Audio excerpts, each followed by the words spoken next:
Je n'ose pas exprimer ce que je ressens ou ce que je pense dans une relation. J'ai peur d'exprimer mes émotions, que ce soit avec la famille, les amis, des collègues de travail, partenaires. Aujourd'hui, dans cette vidéo, on va parler des non-dits dans la communication, c'est-à-dire tout ce que vous ne dites pas dans un échange, dans une relation, et on va voir tout ça. Alors avant de commencer, si tu ne me connais pas encore, je m'appelle Nathanaël et aujourd'hui j'accompagne les personnes à prendre confiance en elles dans la relation et à développer des compétences de communication. Donc si tu es intéressé par tout ça, je t'invite à t'abonner à la chaîne. Alors un non-dit, qu'est-ce que c'est? Alors un non-dit dans une communication, c'est quelque chose, déjà il faut savoir que c'est quelque chose qui arrive assez régulièrement. On en fait tous un petit peu des non-dits dans une relation, c'est quelque chose de normal. Un non-dit en fait, ça va être tout ce que tu ne vas pas dire dans une relation par peur d'être jugé, par peur de blesser la personne ou par peur d'être rejeté. Communément, ce sont, on va dire, tu sais, tous ces petits moments où parfois tu es avec des amis, de la famille, on te demande ton avis et tu vas dire oui, mais tu sens que c'est un oui pour faire plaisir. Et qu'au fond de toi, ça fait ouais, en fait, non, je suis pas du tout d'accord. Mais tu vas dire oui quand même pour faire plaisir. Ça, c'est une forme de non-dit. Tous les moments aussi où tu peux te sentir mal à l'aise ou un peu stressé dans une relation, mais tu vas le garder pour toi et tu vas pas le communiquer à la personne, ça, quelque part, c'est aussi une forme de non-dit. Ce qui va se passer souvent, c'est que dans une relation, dans la communication, la personne en face de nous, elle n'a pas forcément conscience de ce que l'on pense ou de ce que l'on ressent comme émotion par rapport à la relation. Et donc justement, on va dire, mettre en lumière les non-dits, ça permet aussi justement de, on va dire, lever des blocages qu'il peut y avoir dans la relation. Donc c'est pour ça on va voir justement dans la vidéo pourquoi c'est intéressant de le faire. Un exemple concret, une fois j'ai eu en accompagnement une femme qui vient me voir pour une difficulté au niveau de sa sexualité avec son compagnon. Et on échange comme ça durant 15-20 minutes. On explore ensemble ce qui lui pose problème et ce qui se passe exactement, comment elle fonctionne sa problématique. Et au bout d'un moment, il y a un truc qui tilte chez moi et je lui pose la question à cette personne. Je lui dis, mais tout ce que tu me racontes là, est-ce que tu en as parlé avec ton compagnon? Et la personne, elle me dit non. Ça, c'est une forme de non-dit. Et là, à partir de là, je savais que j'allais pas travailler uniquement sur sa sexualité, mais j'allais travailler sur la relation que la personne entretenait avec son compagnon. Ce serait beaucoup plus intéressant pour faire évoluer le blocage. Donc un non-dit, ça sert à ça sert à lever des blocages.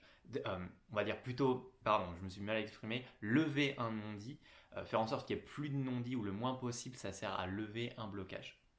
Alors, comme je l'ai dit, des non-dits, on en a, on va dire, on en fait tous un petit peu dans la relation qu'on entretient avec les autres. C'est quelque chose qui est normal.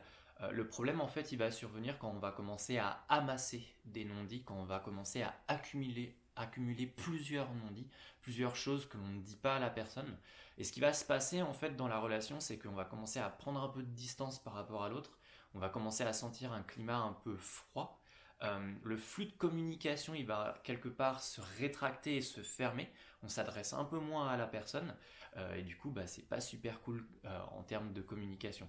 Et attention, parce qu'en termes de communication, juste parler, ça suffit pas pour vraiment communiquer. Il y a une différence vraiment entre parler juste comme ça et vraiment communiquer sur des choses qui sont vraiment profondes comme des émotions. Donc c'est ce qu'on va voir. Le problème aussi, c'est que si vous commencez à accumuler des non-dits dans une relation, certes, ça va peut-être pas poser de problème maintenant. Par contre, ça peut en poser dans quelques semaines, voire 6 mois plus tard. Et ça, c'est pas quelque chose qui va être agréable à vivre. Et le problème avec une accumulation de non-dits, en fait, vous vous sentez moins aligné avec vous-même. Et puis aussi, vous allez vous sentir moins authentique dans la relation. Et ce qui va se passer aussi, c'est que vous pouvez avoir une difficulté à exprimer un non, un désaccord ou à dire stop à la personne. D'ailleurs, si vous êtes intéressé, vous avez un PDF disponible en lien dans la description où justement je vous explique quelques méthodes pour apprendre à exprimer un non plus facilement et justement apprendre à, on va dire, à poser les limites. Alors pourquoi lever entre guillemets un non-dit? Donc en gros, pourquoi faire en sorte de réduire le maximum de non-dits? Alors il y en a plein. La première, ça va être de rendre la communication beaucoup plus fluide avec la personne que vous avez en face de vous. La deuxième, ça va être, comme on l'a dit, ça va être réouvrir le flux de communication. Et puis, il y a aussi un truc qui va se passer, c'est que si vous-même vous autorisez à exprimer ce que vous ressentez ou ce que vous pensez dans la relation, la personne en face de vous va avoir une plus grande facilité à le faire. Et oui, parce qu'en fait, ça a fonctionné un peu par effet miroir, c'est que si vous le faites, la personne elle va se sentir plus à l'aise pour le faire à son tour. Donc c'est ça qui va être intéressant. Le troisième point, ça va être, vous allez pouvoir lever toutes sortes de blocages. Si par exemple vous ressentez du stress ou du malaise dans une relation, si vous l'exprimez et si vous le communiquez à la personne, l'émotion, elle peut tendre à disparaître. Et donc ça, c'est quelque chose qui va être super intéressant dans les situations où justement ça vous pose un peu problème. Ce qui va être intéressant aussi, c'est que quand on va exprimer des non-dits dans une communication, on va améliorer nettement la relation qu'on va avoir avec la personne. Et qui dit qu'on va améliorer la relation que l'on va avoir avec la personne, moi j'aime bien dire aussi un truc, c'est qu'on va nettement améliorer la complicité qu'on va avoir avec la personne. C'est-à-dire votre capacité à communiquer sur des choses qui sont plutôt personnelles et intimes, voire comme par exemple des émotions. Si vous êtes intéressé par une méthode pour apprendre justement à mieux communiquer sur vos émotions et ce que vous ressentez, j'avais déjà fait une vidéo, donc je vous mettrai le lien qui est quelque part là-haut sur le petit i. Normalement, vous pourrez y accéder. Voilà, j'espère que la vidéo vous a plu, j'espère que vous aurez appris quelque chose d'assez intéressant. Les non-dits, c'est quelque chose que moi je trouve vraiment passionnant au niveau de la communication et au niveau du relationnel. Ce que je vous invite à faire, ça va être déjà de vous abonner à la chaîne si ça vous intéresse, et ensuite de ça, de mettre en commentaire quels sont les non-dits que vous rencontrez actuellement dans une relation, que ce soit la famille, les proches, un partenaire ou une partenaire, des amis, des collègues.